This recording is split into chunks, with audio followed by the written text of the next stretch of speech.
times during the day, I'm dependent, I'm dependent. So just one shift today, just one shift is going to shift everything else. Just from today, very subtle. Even if you say it, stop it and say it again. I choose to do this. Not I cannot live without this. I cannot do without this. No, I am a master. I am the master of my mind. I am the master of my sense organs, and I choose what to do. Once we start practicing this, it will become a natural way of living. It become a natural way of living. Then we take it to the next level. I create the stress that I'm experiencing right now. It's not work stress. It's not relationship stress. It's not travel stress. It is I create the stress. Work, relationship, travel, exams, these are pressures. So again, keeping the simple formula with you, stress is equal to pressure divided by resilience. We used to learn this in school. Stress is equal to pressure divided by resilience. Pressure is not in my control. Pressure could be a behavior, pressure could be the weather, pressure could be COVID, pressure could be the current situations in the world, pressure could even be the health of my body, because it's my body, again, outside to who I am.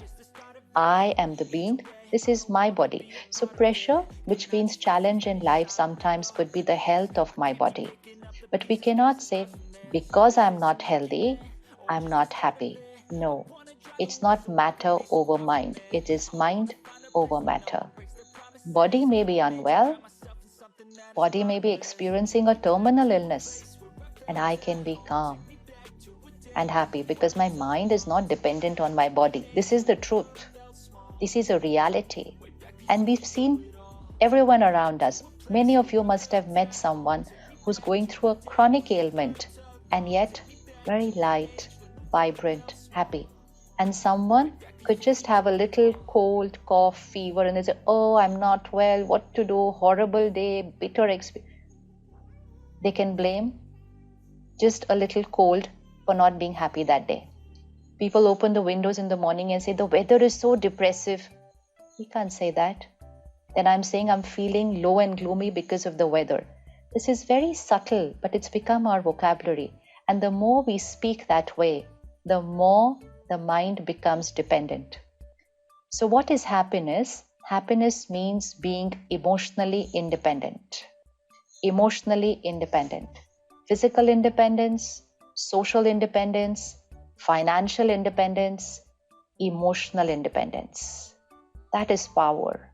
Emotional independence is power, which means I am emotionally independent, calm in a crisis, loveful when someone is in pain and not behaving the right way with me, respectful and radiating blessings when someone could be using abusive language because they are emotionally unwell right now.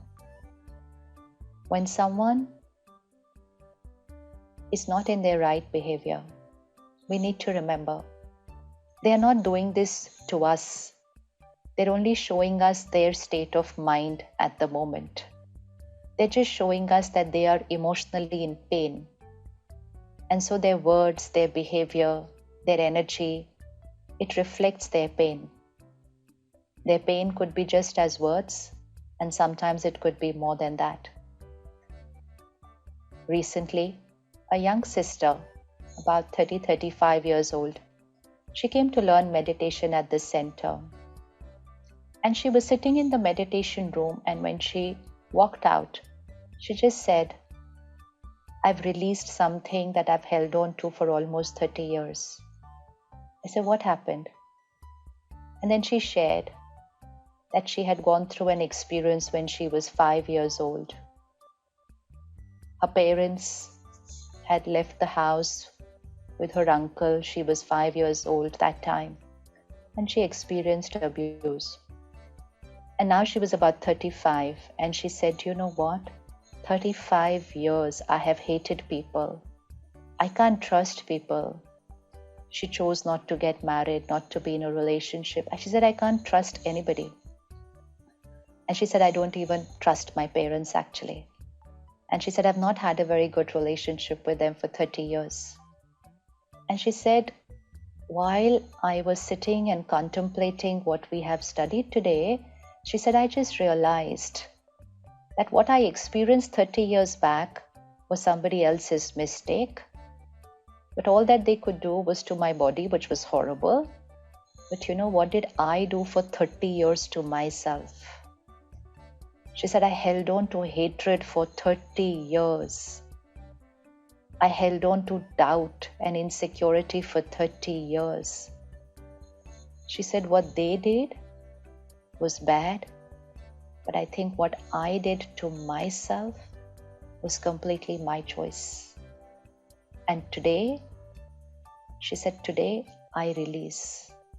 I just release what I've held on to, because I realize what I've held on to is not what they did. What they did was to my body, but what I held on to was my creation. And I'm not going to live in hurt and pain anymore. That's all. It was just that. 1 minute of a realization.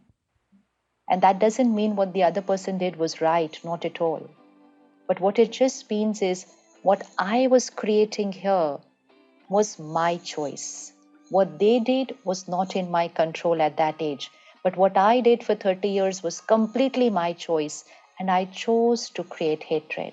And she changed her vocabulary immediately. She said, I chose to create hatred. Before that, she was saying, people are horrible. See the shift in the vocabulary. I chose hatred. She said, I chose not to forgive. She said, I chose not to like my parents and blame them for what happened.